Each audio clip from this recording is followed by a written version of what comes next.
twakoranije abatandukanye bakora muri iki gisata cyo gutumatuka kw'amakuru.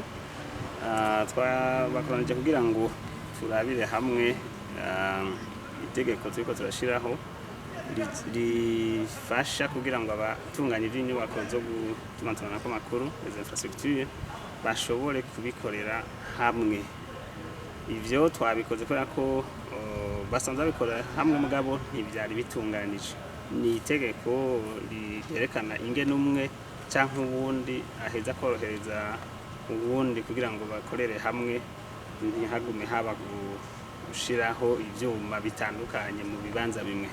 Uko iki gisata gitera imbere, uko abanywanyi baba benshi, abajejwe imihora canke abandi bakorera muri iki gisata baguma bagenda bagwiza inyubako infrastructure, ugasanga rero n'abashasha baje baca bashaka gushiraho ivyabo, kuko hari igihe bamwe bababwiye bati namwe tweko twashizeho ivyacu namwe shiraho ivyanyu, ariko uravye ntitwobereka gutya kuko bosanga vyica akarere, kandi ugasanga biratumye bamwe bashira vyinshi hamwe ahandi atabihari, kuko hariho nk'ibice usanga ati abantu benshi bariyo, bamwe bagaca batinya kujana y'ibikoresho. Muga mu gihe bakoreye hamwe, izo nyubako bakazubakira hamwe, biheza bikagabanya uburyo vyo batwara kugira ngo bakwize ubuhinga hariya busanzwe butari.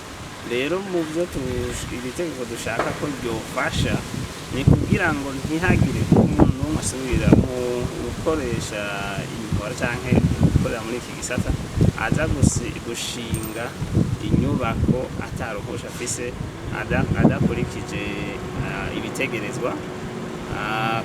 Ivyo tugenda turaraba kugira ngo n'ivyo vyashinzwe bidakurikije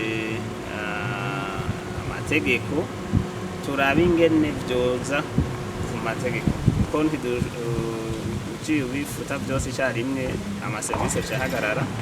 Rero itegeko ridufasha kugira ngo tuvugane n'ababikora n'ababikoreramwo ingene vyosubirwamwo bikisunga amategeko twashizeho, kuko ntayari asanzwe hari. Murakoze.